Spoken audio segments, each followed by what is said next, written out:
అయోధ్య వ్యవహారం దేశాన్ని కుదిపేసింది. సిట్ మరింత లోతుగా తవ్వుతోంది. సంచలన విషయాలు బయటకొస్తున్నాయి. చర్యలుంటాయన్న నేపథ్యంలో ట్రస్ట్ బాధ్యతల నుంచి పలువురు తప్పుకున్నారు. 8 మందిపై ఎఫ్ఐఆర్ కూడా నమోదైంది. వారంతా కటకటాల పాలయ్యారు.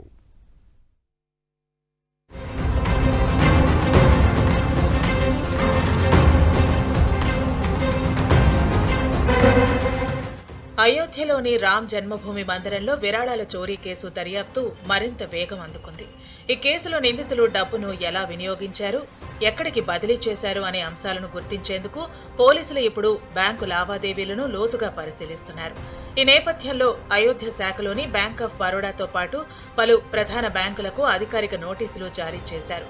ట్రస్టుకు చెందిన ఖాతాలు, అరెస్టైన నిందితులు, వారి కుటుంబ సభ్యుల బ్యాంకు ఖాతాల వివరాలను సేకరిస్తూ పోలీసులు ప్రత్యేక దర్యాప్తు చేపట్టారు. రామ్ జన్మభూమి తీర్థక్షేత్ర ట్రస్టుకు ఈ బ్యాంకులో ప్రత్యేక ఖాతా ఉంది. ఇందులో భక్తులు కేవలం క్యూఆర్ కోడ్ ద్వారా ఆన్లైన్ రూపంలో మాత్రమే విరాళాలు జమ చేస్తారు. నగదు లావాదేవీలు ఈ ఖాతాలో ఉండవు. ట్రస్ట్ నగదు లెక్కింపులో బ్యాంకు సిబ్బందికి కూడా ఎలాంటి పాత్ర ఉండదని అధికారులు చెబుతున్నారు.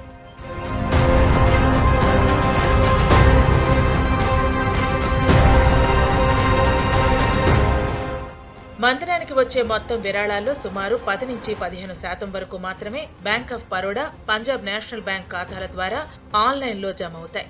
మిగిలిన నగదు లావాదేవీలు ప్రధానంగా ఎస్బీఐ ద్వారా నిర్వహిస్తున్నారు. ప్రతి నెల 1 కోటి నుంచి 1.5 కోటి వరకు ఆన్లైన్ విరాళాలు జమ అవుతూ ఉండగా సెలవులు, మహాకుంభ వంటి ప్రత్యేక సందర్భాల్లో ఈ మొత్తం 4 నుంచి 5 కోట్ల వరకు పెరుగుతుంది. దర్యాప్తులో ట్రస్ట్ ముఖ్య అధికారుల వ్యక్తిగత బ్యాంకు ఖాతాల వివరాలు కూడా పరిశీలిస్తున్నారు.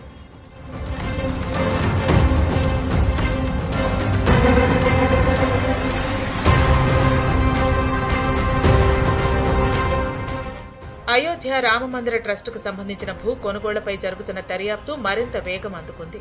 ఆలయానికి వచ్చిన కానుకల దుర్వినియోగ ఆరోపణలతో ప్రారంభమైన విచారణ ఇప్పుడు భూ లావాదేవీల వరకు విస్తరించింది. మరింత లోతుగా దర్యాప్తు చేసేందుకు సిట్ కాలపరిమితిని సీఎం యోగి ఆదిత్యనాథ్ పొడిగించారు.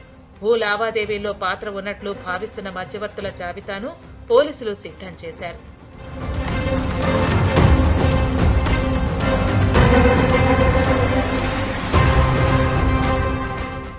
ఆలయ నిర్మాణానికి శ్రీ రామ జన్మభూమి తీర్థక్షేత్ర ట్రస్టు వినియోగించిన భూమిలో కొంత భాగం ప్రభుత్వానిదేనని, ఆ భూమిని ఓ ప్రైవేటు వ్యక్తికి 23.61 కోట్లు ఇచ్చి మరీ ట్రస్టు కొన్నట్లుగా తాజాగా వెల్లడైంది.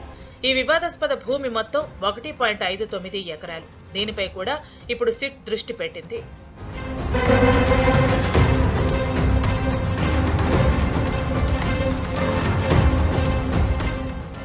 కీలక నిందితుడు అవినాష్ శుక్లాను విచారిస్తున్న అధికారుల బృందం మరో కోణంలో అక్రమాలను గుర్తించింది.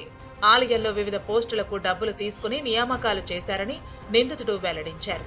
దీంతో ఇప్పుడు ట్రస్ట్ సభ్యుల్లో కీలకమైన వారి పాత్రపై అనుమానాలు తలెత్తుతున్నాయి. ఆలయంలో దాదాపు 125 మందిని వివిధ పోస్టుల్లో నియమించారు. వీరిలో కొందరి వద్ద నుంచి సొమ్ములు వసూలు చేసినట్లు తెలుస్తోంది. ఇప్పటి వరకు ఆలయంలో ఉద్యోగుల అపాయింట్మెంట్ లెటర్లు, ఫార్మల్ సర్వీస్ అగ్రిమెంట్లు సహా ఇతర పత్రాలు ఏవీ పోలీసుల చేతికి అందలేదు. దీంతో ఎవరి ఆదేశాల మేరకు ఈ నియామకాలు జరిగాయో గుర్తించే పనిలో దర్యాప్తు అధికారులు ఉన్నట్లు సమాచారం.